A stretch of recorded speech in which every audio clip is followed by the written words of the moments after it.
Hey y'all, it's your girl Millie Chan. Honey, we have got to get into some hot topics. Let's go. First off, we talked about Karen the other day. She's doing really good. She's in programs. She's probably going to get out sooner than we thought. You know, she got 2 years. She only had to serve one. I think she started serving in February. Karen has been denied a bid for work release by judge. I don't know if Karen heard the judge when he passed down her sentence, but I don't know what she thought after 2 months was going to happen. The man said, what are we going to do? Wait till you do this 5 times and you actually hurt someone or yourself? Karen, you should have waited. Somebody in my comments said that maybe 6 months. You should have waited 6 months to do this, not 2. So she has been denied the work release by the judge. The attorneys claim they are still aiming for a November release on good behavior. Now that may happen. You may be home before Thanksgiving or definitely before Christmas, but not anytime before then. 2 months is crazy, Karen. Child, this is a gray-haired Diddy, as you can believe, right?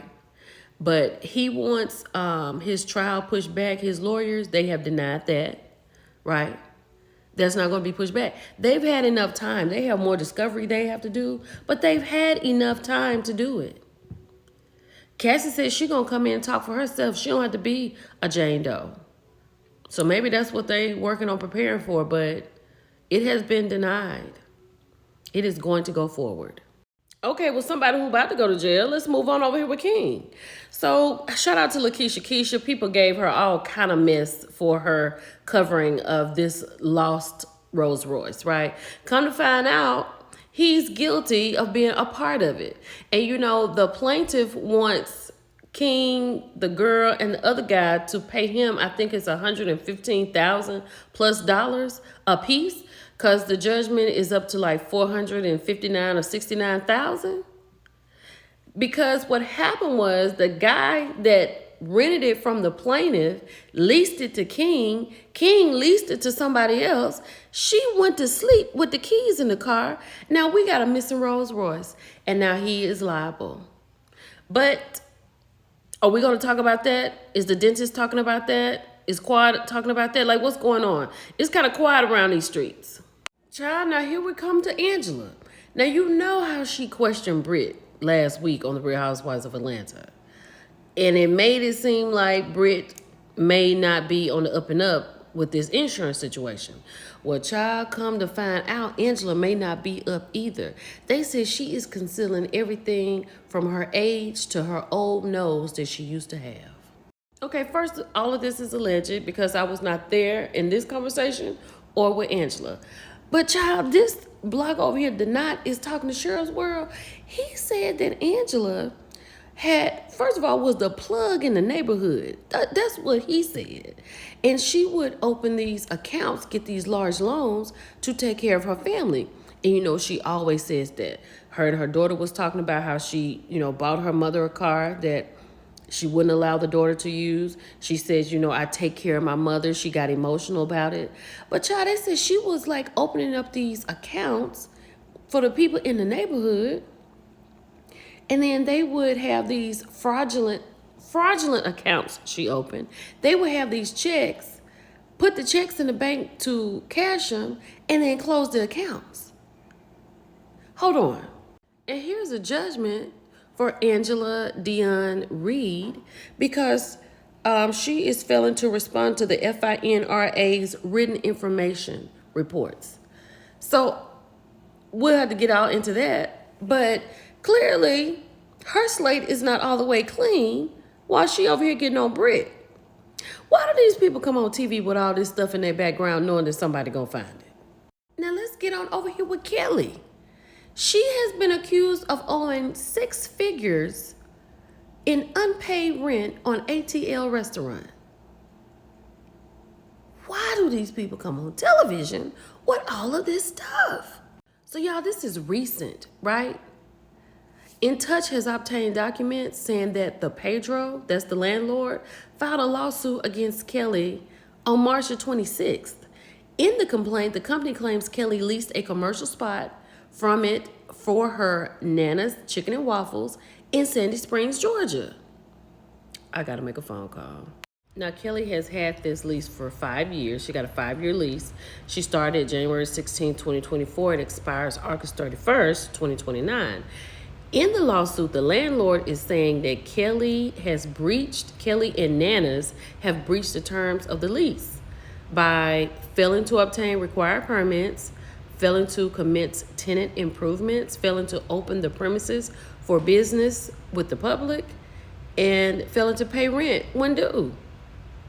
I just don't get that from her.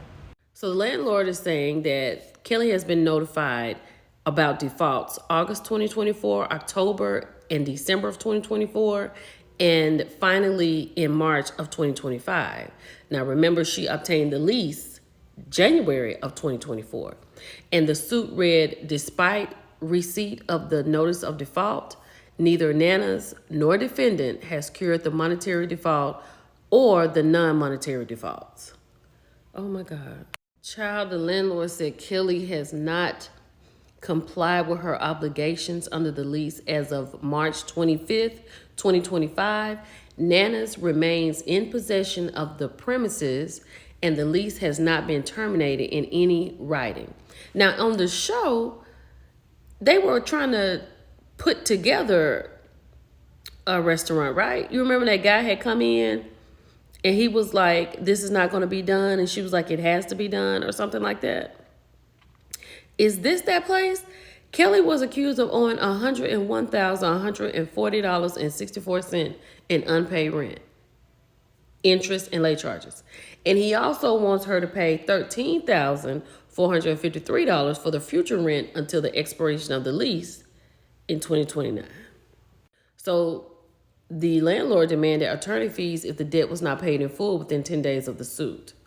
And a rep for Kelly tells In Touch about the lawsuit. This is in regard to her second location. So this probably is the location that we saw on the show, because Nana's is up and running as far as I know. And then it has to do with a lot of Kelly's divorce, her husband not paying. Kelly's rep accused her ex-husband of failing to pay money awarded to her in the divorce and child support.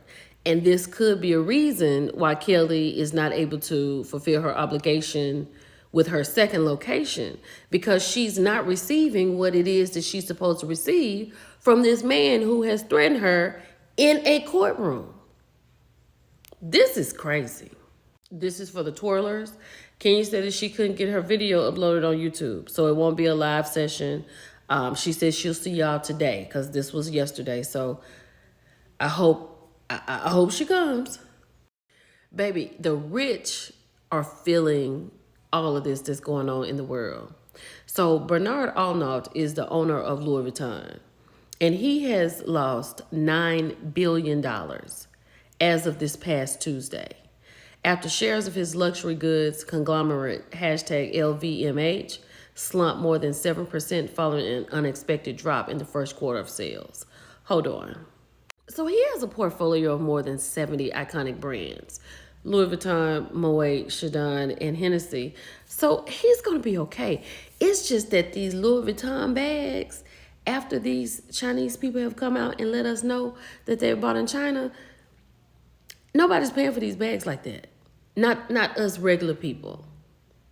I just think that we're going to go a different route at this point. This is going to be very interesting. I thought this was horrible that the White House did this. I thought it was horrible that it was coming from them. They posted to the New York Times. This is the headline. They fixed it a little bit. It said, "Fixed it for you, New York Times. Oh, and by the way, at Chris Van Hollen, he's not coming back." Speaking of the man that they wrongfully deported to El Salvador, look what they did. Senator meets with deported MS-13 illegal alien in El Salvador who's never coming back. Y'all have a blessed day. It's your girl, Millie Chun. I'll talk to y'all later. Bye.